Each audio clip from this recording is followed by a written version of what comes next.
Welcome to SikhCast, brought to you by Sikh Research Institute, illuminating every path.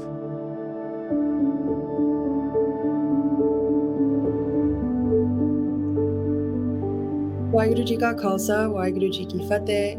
Thank you for joining us for another discussion on Sabad Hajare Patshahi. This is the 5th podcast episode in a series of 11, and I hope you've been following along with us. My name is Jasleen Kaur. I'm a research associate here at SikhRI, and I'm joined today by Harinder Singh, co-founder of the Sikh Research Institute and Innovation Director. Guru Fateh, Harinder Singh, how are you? Arji Khalsa, Arji Fateh. I'm well. How are you doing today? I'm doing well. I'm excited to get into this conversation.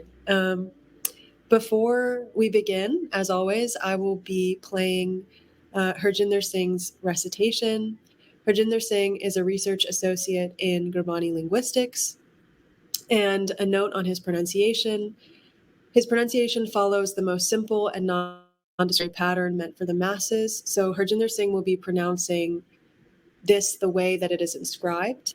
Let's take a listen. Waheguru ji ਕਾ ਖਾਲਸਾ ਵਾਹਿਗੁਰੂ ਜੀ ਕੀ ਫਤਿਹ ਸੋਰਠ ਪਾਤਸ਼ਾਹੀ ਦਸਵੀਂ ਪ੍ਰਭਜੂ ਤੋ ਕਹ ਲਾਜ ਹਮਾਰੀ ਨੀਲਕੰਠ ਨਰ ਹਰਿ ਨਾਰਾਇਣ ਨੀਲ ਬਸਨ ਬਨਵਾਰੀ ਰਹਾਉ परम पुरख परमेश्वर स्वामी पावन पौन आहारी माधव महाज्योत मधुमर्दन मान मुकंद मुरारी निर्विकार निर्जुर निंद्रा बिन निर्भिख नरक निवारी कृपा सिंधु काल त्रैदर्शी कुकृत प्रणासनकारी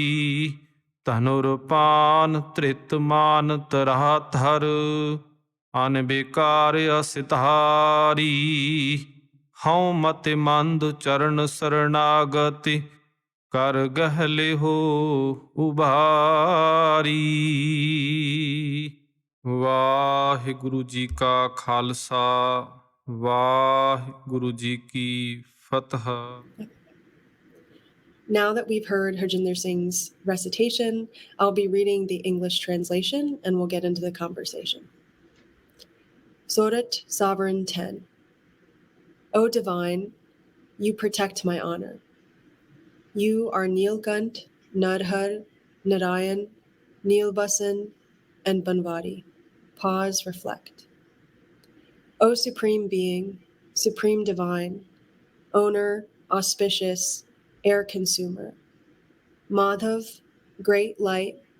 Mud killer. Mandhata, emancipator. Mur killer.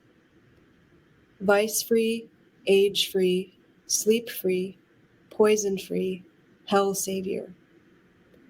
Ocean of compassion, seer of 3 tenses, destroyer of bad deeds. Bow wielder in hand, patience possessor. Earth embracer, vice-free, sword possessor. I of bad intellect, take refuge in your feet. Hold my hand to save me. So Harinder Singh, I wanted to just ask you in the very beginning if you could speak a little bit about this composition and how it differs from the ones we've spoken about so far. There's a clear change in address, and a change in rag or musical mode. So if you could provide some context around that and also some sort of background information about Surat as a musical mode and the emotions it evokes, that would be really helpful. Sure. So this one is in Rag Surat, which is, there's an area people associate this rag with, season, this cold, but it really is about the moods and emotions mostly for most of us. And those have this idea of there's a lot of powerful, strong belief sort of a thing being discussed here. So in fact, this is one of the few rags where within Guru Granth Sahib also, it's explicitly mentioned by 3 of the gurus. And that's good to know because that gives us framing. For example, when Guru Nanak Sahib mentions this rag, he says, Surat sada sohavni je sacha man hoy. Essentially, the Surat will always be pleasant if one seeks and praises the eternal. So this thing about praise of the eternal in Surat, and then Guru Ramdas Pasha also references where he says, Har naam tadole. If you are seeking and praising the IkOankar's naam, Hari's naam, then this will be a great rag. So I think this sort of a referencing for us is very, very important when we look at how Guru Gobind Singh Maharaj, as the 10th Patshahi for us in the continuation of the 10 from Guru Nanak onward, is presenting this. The context for this, which I want to talk about, is the word prab, because prab gets invoked a lot within the South Asian context. We think it's only limited to religious things. It's not. Actually, in Indian, Hindu, South Asian traditions, it gets invoked even for husbands. It gets invoked for people who own you. Earlier, you can say it was even sort of like a slave owners, but also people who own you because of the tribe issues, religious issues, or spiritual traditions. So what is this word prab? Essentially, it's a word which is used for somebody, the words we use are master, lord, ruler, or owner. Essentially, somebody who's very strong and capable in taking care of you. Or that's why they become your owner or your ruler or your master. Now, this word gets invoked primarily in religious traditions for gods and deities, And sometimes it gets used, as I mentioned, even in doologies for chiefs or leaders in Hindu traditions. Essentially, the connotation it's giving is that somebody who is quote unquote like a god, somebody we in our parlance would say in a global sense, somebody who is more divine. So what is being disrupted here is Guru Gobind Singh Maharaj Sahib is going to take the idea of Prabhu and then invoke this in multiplicity of ways. As you were reading the translation, you noticed basically there's so many nouns or compounded nouns. And the idea of Prabh or the idea of divine or quote unquote God is being disrupted here. Yeah, I mean, that's the thing that stuck out to me the most when I was reading through the translation of this and the commentary, like just the listing of sort of names and attributes and the way that you dealt with them was to have so many compound words. And I think that it kind of does something to the rhythm, which is like, I don't know, it's something, it makes me very emotional to even read. So I'm really excited to kind of explore those different sort of, word meanings and what they bring to the sort of emotion, what's being invoked here. But before we do that, I wanted to talk about that first line where Guru Gobind Singh Sahib says, "Oh divine, you protect my honor." And this phrase, like "protect my honor," has come a few times, at least in the Banis that we've been working on in the Guru Granth Sahib project. And this might feel like a silly question, but when I think of like protect my honor, I think of like some kind of like old school, like there's a kingdom and like somebody's honor is being threatened or like reputation is being threatened. And it feels like something that's a little bit far away from my context. And so I was wondering if you could explain like what in this context, in our relationship with IkOankar, like what does it mean to say you protect my honor? Because I don't think that I fully understand that. I think you do. And let me paraphrase a little bit for today's context, because we use this word even today, laj or lajja. Generally it is when it's being invoked today, it's, this idea of modesty, shame, or honor, but mostly in the context of women. Yeah. And it creates a really complex scenario in today's scenario, I'm saying, because the sensitivity and the feelings of a woman and her experience and course of her life are not being even looked at. So in that context, we are very familiar with this word, which is invoked culturally, traditionally, and in a lot of South Asian tradition, in fact, in a lot of global traditions. But we have reduced it now to a sort of women's religious and social status in the society and the underlying discriminations based on that, right? And this is why I was saying that even for husbands, the word Prabhu gets used in Indic traditions. So, what does it mean in the context of, as a conversation we have, her dignity and her self respect, and not to even mention the extreme discriminations and horrible practices like infanticide, dowry, exploitation, and all things of that nature. So, what I'm saying is this very much in people's mind. Now, let's extrapolate it to what is it covering in the Shabad, right? So it is about honor. Honor seems like abstract, which is what you were saying, because it involves maybe a perceived quality of worthiness and respectability, and that does affect our social standings.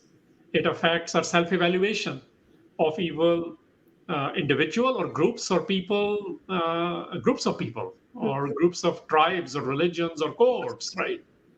So individual is generally considered honorable based on their behaviors and characteristics and how whether they're worthy of living or not. And in this context, then if you now apply it in the kingdom sense you were saying, but now we can apply it to government sense, that there are people who claim to be protecting your honor, or you seek protection from them. It goes both ways, right? So in this Shabad, Guru Sahib is saying, okay, who are the people who the Indic culture invokes to protect your honor? Or who are you going to seek protection for your honor? Does that help? That helps a lot. Yeah. Yeah. Thank you. And then that, I guess that kind of gets into this next question of like, all of these invocations in the Raha line. So you are Neelkant, Narhar, Narayan, Neelbasan, and Banwari. What are these invocations? I know that you've retained them as they are. So I wanted to ask a two-parter, like why have you retained them? And what is the Guru doing here? Which I know is not a question we can definitively answer, but what are these invocations doing in your Guru Sahib is making it relatable for us and relatable to the masses. Remember his context, his journeys from Patna to Anandpur Sahib. And so that area, and in that area, I mean, I was born and partially raised in Jhansi. So I'm very familiar with all of these words. They're very popular words even today. These are the ideas of Prabhu, the word which is in the first part of the Raha line, which Guru Gobind Singh Maharaj is comparing this idea of Prabhu of what people think from Hindu traditions, or they're the gods or the Prabhus in that tradition. So I retained them because I think they're powerful words and there's a wordplay happening. In some cases, this is mythological. In other cases, as we continue in the Shabads, it is being interpreted at a different level. So what is Neelkant? Neelkant is a very popular image of a Shiva. It refers to Shiva, blue-throated because he drank poison for protecting the honor of the people. That's how I'm going to connect that. Narhar is either sort of literally it's a Narsingh, which is a man lion, and it's the Vishnu incarnation, who is also considered the yoga's god. Narayan is either Vishnu incarnation, literally Narayan is a water vehicle. That Vishnu who is in a slow yogic slumber is how I'm presenting that, because that's the context of the Narayan. But these all words have their particular meanings, which is what I'm describing, but they refer to particular entity. And then Guru Sahib is disrupting those entities. Neelbasan is somebody who wears blue clothes, blue dressed. Banwari is a grove dweller. In this case, the blue and the grove dweller is referring to Krishna, who is also a Vishnu incarnate. So what's happening with all these is that my Prabhu is all of this and much more. And none of the ones you have reduced them to be a particular character or a particular mythological figure, which means my Prabhu, Guru Gobind Singh Maharaj is saying this, that is equated to all these deities you're used to and much more. And the attributes of my Prabhu are not limited to one or the other attribute of which texts, the Puranas, the Simritis, and people are identifying with. So this is very huge. The Prabhu of Guru Gobind Singh Maharaj, which comes a lot in Guru Granth Sahib as well, is a Prabhu which is beyond the deities and mythological figures or the heroes and the sheroes who people are used to in their graphical arts as well as in their texts.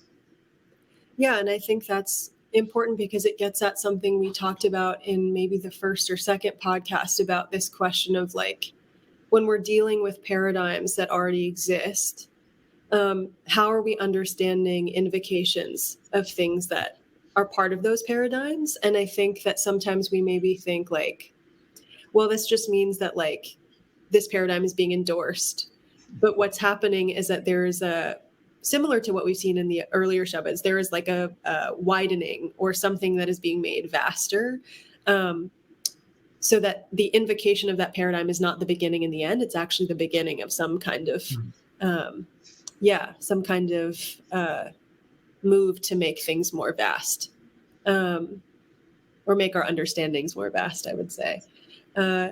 So I think this also brings me to the next line where it says, O Supreme Being, Supreme Divine, Owner, Auspicious, Air Consumer, Madhav, Great Light, Mud Killer, Mandata, Emancipator, Wood Killer. Like, these are more invocations. And I wanted to ask you about every single one, but I think maybe if you could explain the ones that feel less familiar to people, or if you want to explain all of them, tie them all together.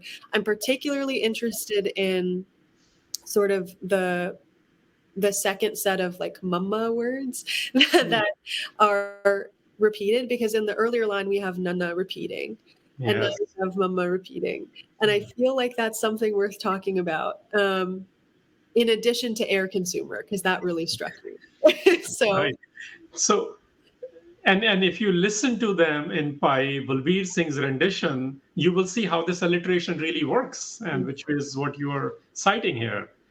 Look, Madhav is Madhav Mahajot Mad Mardan Man Mukand Murari. That's the line you're referring to. And then we can get into about the Pawnahar as well.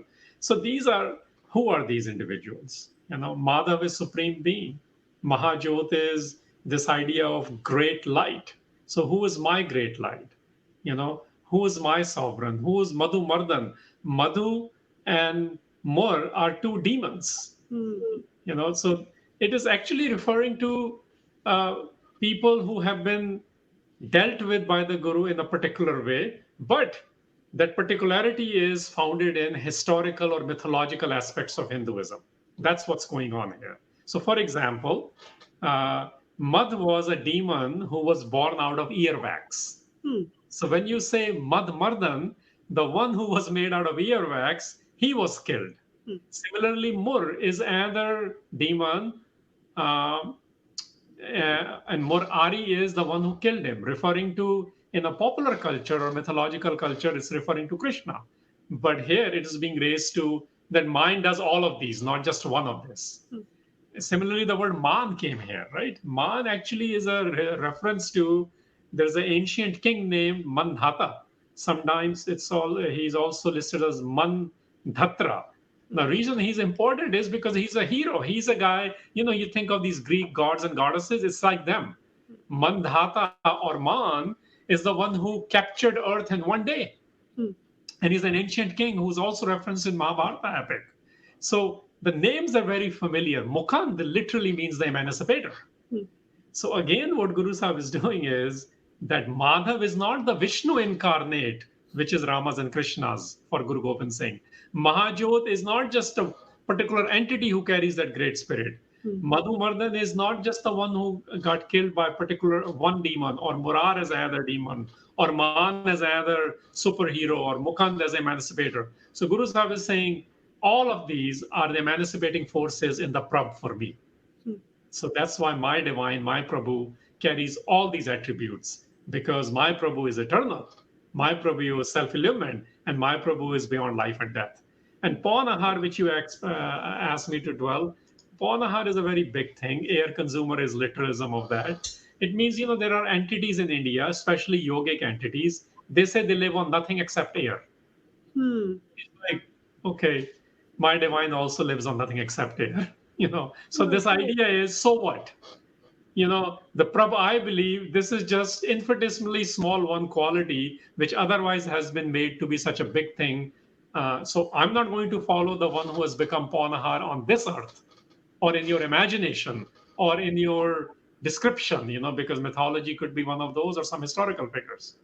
But I'm following the Prabhu who is real and carries all these qualities with him. And these qualities, these individuals, they're very, very popular entities, depending on which element or which region of India or which denomination of Hinduism you're following, they become the superhero for them, or the god for them, or Prabhu for them. Yeah.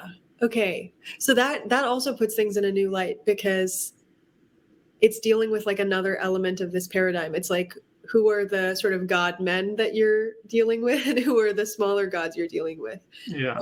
There you go. Yeah. It's like, it is like kind of the coolest way to engage in some kind of glorification, because it's like, I'm praising the one who is vaster than all of these things in a way that people will understand. And I'm urging them towards this, vaster understanding of Prabhu. I think that's really, that's really cool. Thank you for that. Okay, so I did want to ask you about a couple more things. I think we have time, so I'm going to ask you about the line that says vice-free, age-free, sleep-free, poison-free, hell savior.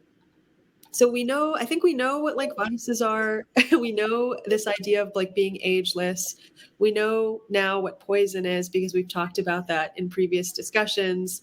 And I think hell savior is also pretty self-explanatory, but I'm interested in what it means to be sleep-free, and what that is kind of getting at when we're talking about IkOankar, or when we're talking about this, the supreme being. What does that mean? Well, so let's cover that line, because right after sleep free, it also says hell savior. And I'm going to connect it to the previous question. Sleep free part is pretty easy. It's Nindra Bim, which essentially means all the characters people are used to, whether imaginative, mythological, or historical. That's not our debate, and it's not Guru's debate. They're just references. Yeah. It's like, eventually they do have to rest, right? Yeah. The Prabhu IMS, that entity, the one, doesn't rest, which means this one is never exhausted. Because who gets exhausted? Who needs rest? The mortal people. The immortal doesn't. And the immortal is the Prabh, the ultimate Prabh, the Guru Gobind Singh Sahib's Prabh.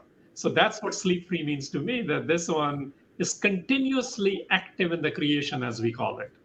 Is not needing to rest a particular day or a particular time as we do based on our capabilities. Some of us may only need to sleep 6 hours, some 4. Some may say, I don't have to, but there is no such thing as no sleep for anyone, right? Except the one. So that's one way to contextualize. And actually, let me also talk about, there is a phrase in here which uses the word nark. Now, obviously, people know what nark means is hell, but let me connect it to something, because there's a mythological ancient king called Narkasur. So it's a reference to that as well, But the meaning is that the one who saves us from hell. But it's talking about, in people's memory, that there is an ancient king from Assam who was killed by Krishna, and his name was Narkasur.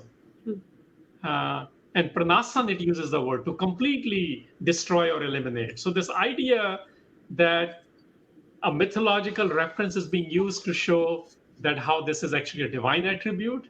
And if you take all of these listings together, and this one has incredible listing, those listings have particular meanings in particular people's memory, but those memories are being transcended to the divine, which is the Prabhu of Guru Gobind Singh Maharaj.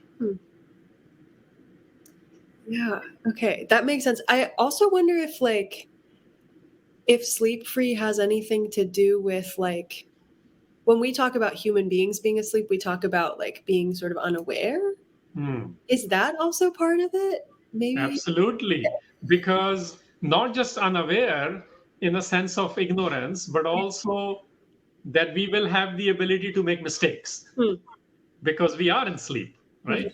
So all these figures made mistakes, even if they were great from an archetype, as we study in psychology, right? Yeah. Or we study them from a historical, that's why they're called epics. Some of the things, there are lots of epical literature throughout the world. And some of these are coming from Indian epical literature. Mahabharatas and Puranas and Ramayans and things of that nature. Um, it's essentially saying, but they were not perfect beings because they do sleep. And sleep literally is what I referred to earlier, and what you brought in is excellent point. It refers to that they are not perfect beings. There is an element of ignorance, and we see that they might be excellent or may excel in a particular attribute or area, but by no means they're ethically and eternally perfect. Yeah, that's really helpful. And I think like the next line does something interesting because we're talking about like kind of the layered paradigm, sort of like addressing of paradigms that's happening here. So it's not just God, men, and smaller gods, but also like the ways that human beings conceive of their own sort of spirituality or connection to divinity. And so this line really struck me that says, ocean of compassion, seer of three tenses, destroyer of bad deeds. And I see all three of these things as being like in relation to each other because they're in the same line. But like, I kind of understand this as a reference to like the karmic systems that people are working within, because we've talked about this so many times, like this sort of anxiety about our pasts and our presents and our futures. Like we are constantly worried about that. Even if we maybe think we're not working within that system. So it's like, okay, what bad deeds did I do when? And what am I doing now? And what's going to happen to me in the future, given those things? Like we're constantly trying to come up with some sort of calculation.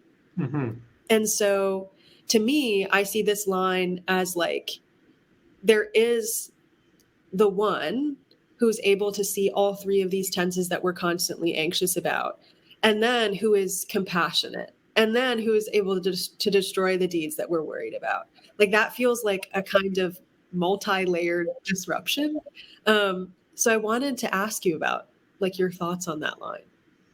So and this is one of the reasons I titled it Divine Protector, because this is about protection. Prabhu is this larger idea of divine where you're seeking protection. This is why the referencing in mythology is coming from that angle as well. But very interesting thing here is that the first phrase of this line is Kripa Sindh. And Kripa Sindh is a very interesting phrase for me because generally, even today, I have seen this word, by the way, used for particular, let's call it a godman in India. You don't have to believe me. You can Google it and you'll see how people are using this phrase even now, depending on where they are in their lives and what that school of thought is saying. But Kripa Sindh actually is what? Kripa is compassion. And Sindh is ocean. So this ocean of virtues, who is it referring to? Believe it or not, it actually refers to not just the Vishnu characters, but I even read a reference on Puranas, and Puranas is where the Sanskrit literature pervading the ancient Hindu legends and religious ceremony comes in. They even have a Shiva Puran. In Shiva Puran, even Shiva is presented as being as a Kripa Sindh. So this is very interesting, which means that to Shiva, they are saying you are the uplifter of the distressed. You are the ocean of compassion, and you are the one who will save us from our miseries and distresses. So all these names which were mentioned in earlier lines, those alliterations of na or n sound and ma and m sounds, both of those are referring to particular deities or mythological figures, as we were saying. But as soon as you say Kripa Sindh, they are also invoked as Kripa Sindh. So the choice of phrases of Guru Sahib is sort of alluding to, at least to me, look, don't think it's only the attribute and don't get reduced to those entities again. This virtue exists also in the one I'm referring to. Because people need that assurance. People need that protection again. So Kripa Sindh is used for those deities, but Guru Sahib is using for the Prabhu, who is the protector, the divine protector for Guru Gobind Singh. Was there anything in particular you were looking for more on that? No, I think that's great. I'm just trying to, I'm like, this listing, I just wanted to say this one thing about the last line, because to me, I see the whole thing as like, I don't know, like I'm not a musicology person, I'm not like even a poetics person, but even in the translation, the first line invoking Prabhu and saying like protect my honor, and then the kind of content within of like here's all these listings, here's all these things being disrupted, and then it has this kind of very steady rhythm of invocation, and then the last line sort of disrupts that again and says, I of bad intellect take refuge in your feet, hold my hand to save me, which every time I read that line I'm like, don't cry. But like it is so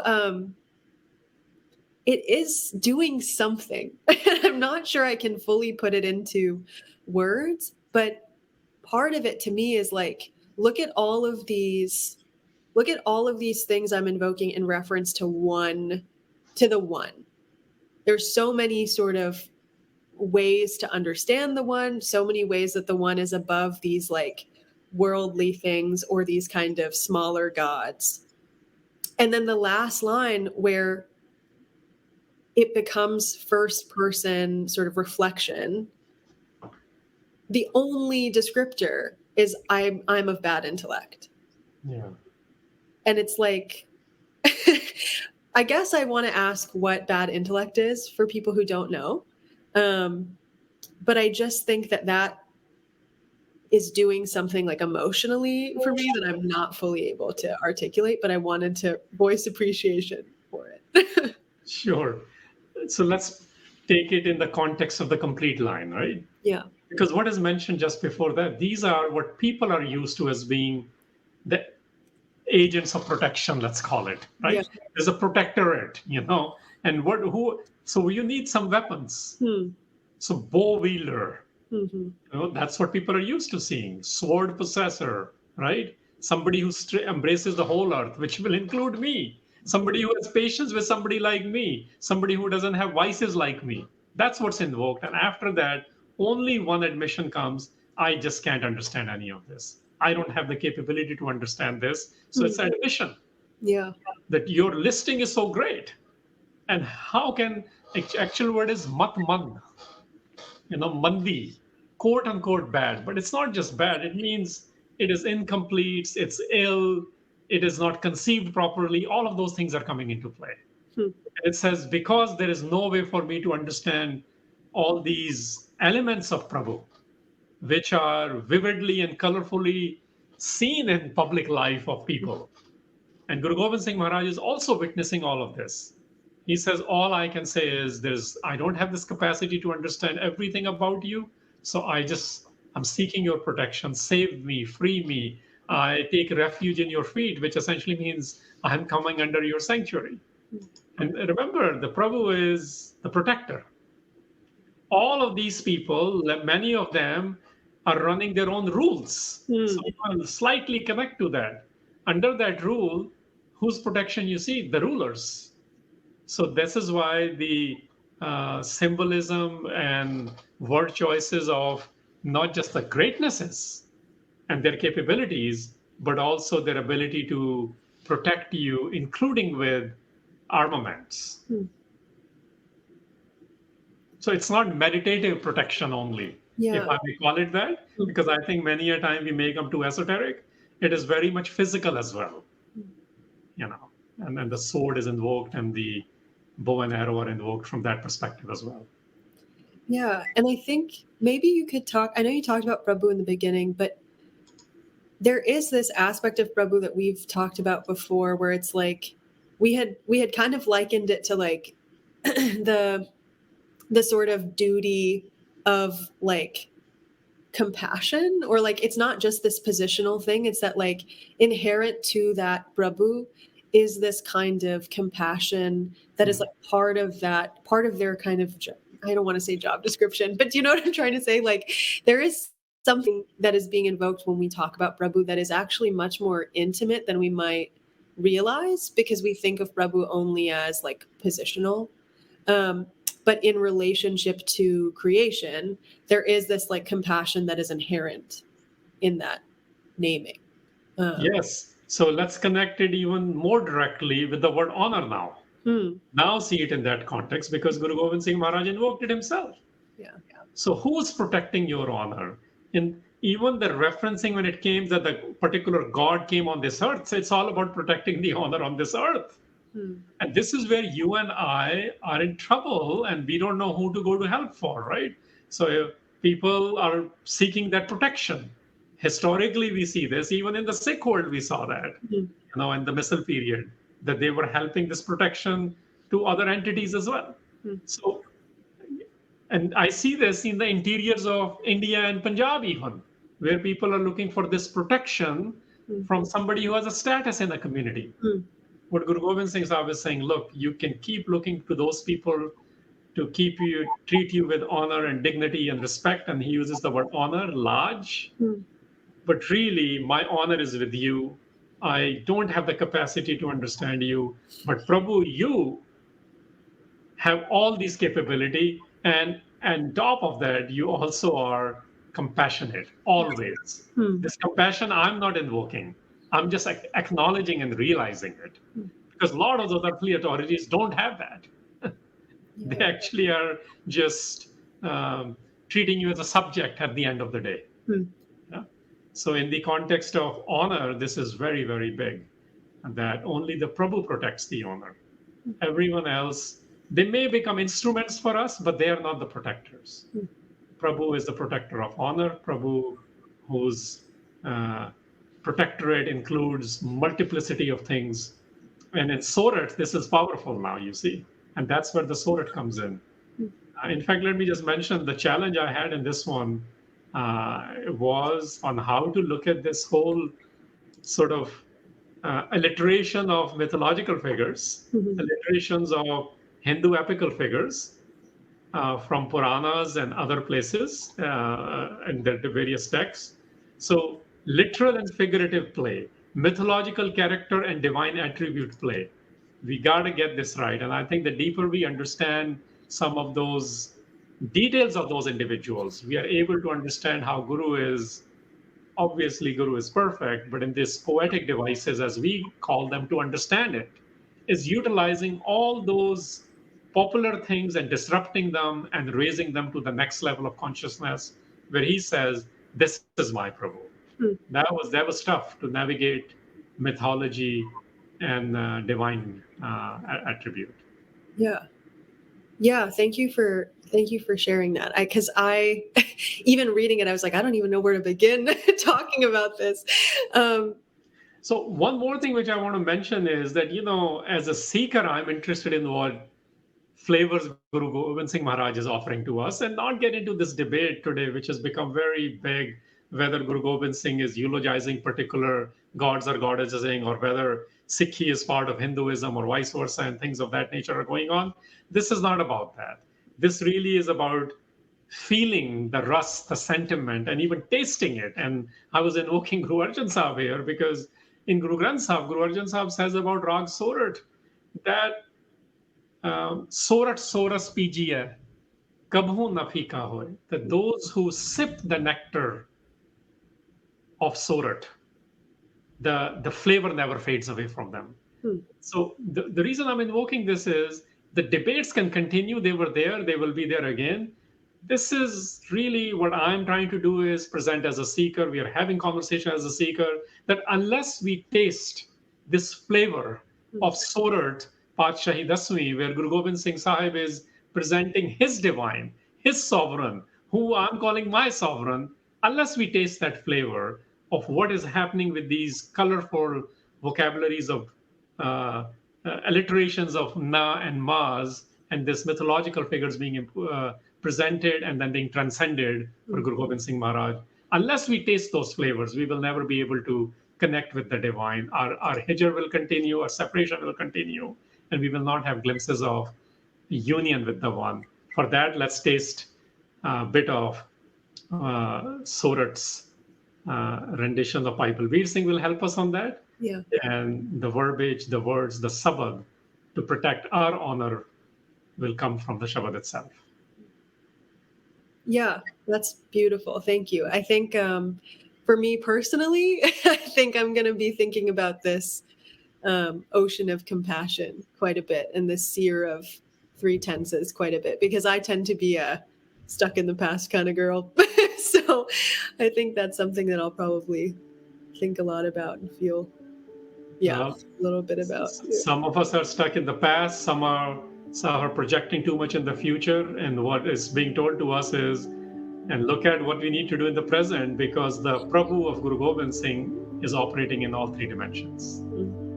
Yeah, thank you. I found this very, very inspiring. I know I say that every time, but I do hope our listeners are also feeling similarly inspired by the conversation.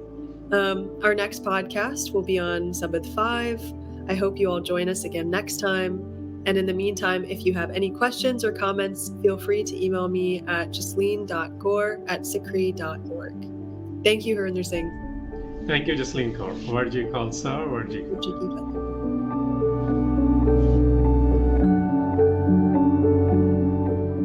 For a deeper appreciation and connection with the Sabad, we have added Bible Beer Singh's rendition. We hope you enjoy it.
ਧੰਨ ਸ੍ਰੀ ਗੁਰੂ ਗੋਬਿੰਦ ਸਿੰਘ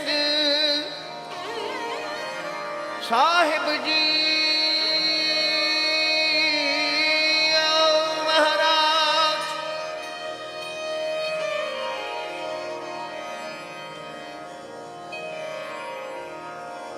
ਕਾਦਰੇ ਹਰਕਾਰ ਗੁਰੂ ਗੋਬਿੰਦ ਸਿੰਘ ਬੇਕਸਾਰਾ ਯਾਰ ਗੁਰੂ ਗੋਬਿੰਦ ਸਿੰਘ। आलमे रोशन गुरु गोबिंद सिंह जानो दिल गुलशन गुरु गोबिंद सिंह। राग सोरठ पातशाही दसवीं प्रभु जू तो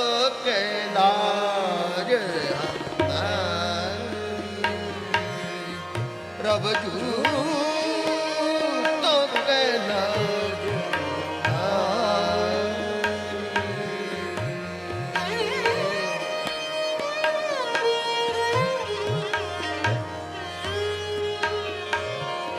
ਪ੍ਰਭ ਜੂ ਤੋ ਕੈਲਾਜ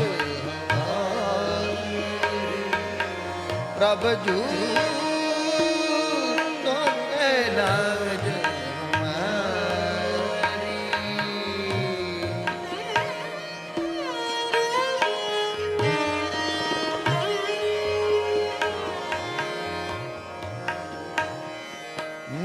नीलकंठ नरहर नारायण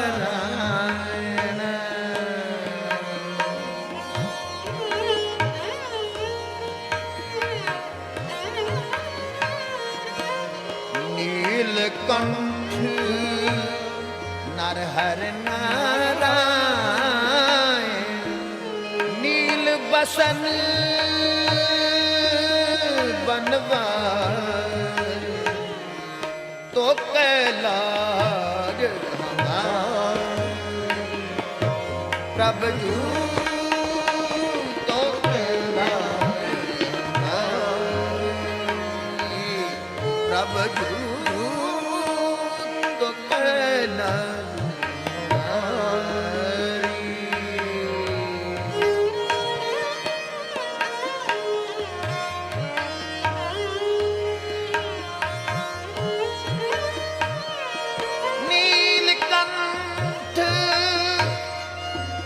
हर नारायण नील बसन बनवारी तो कैलाज प्रभ जू तो कैलाज प्रभ जू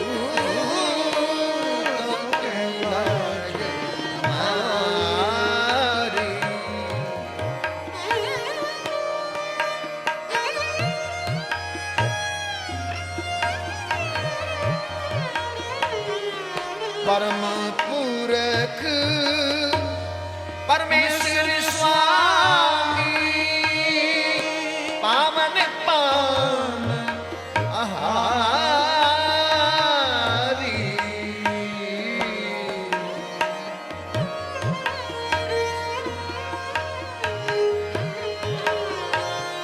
माधव महा ज्योत मद मर्दन मान मुकंद मुरारी तो कैलाज प्रभ जू तो कैलाज प्रभ जू तो कैलाज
जू तो कैलाश हमारी प्रभ जू तो कैलाश हमारी धनर पान धित मान धरा धर धनर पान धित मान धरा धरी बाबा नि सा रे सा नि सा रे दा दा नि सा नि दा बा दा बा धा दा बा मारे रे रे बाबा नि दा बा मारे पावा रे नि सा धनर पान धित मान धरा धरी धनर पान धित मान धरा अन विकार असकारी मोहम्मद मंद जब शरणागत कर कहले हो भारी मोहम्मद मंद कर शरणागत कर कहले हो भारी तो कैलाश हमारी प्रभु जू प्रभु जू प्रभु जू तो कैलाश हमारी तो कैलाश तो कैलाश तो कैलाश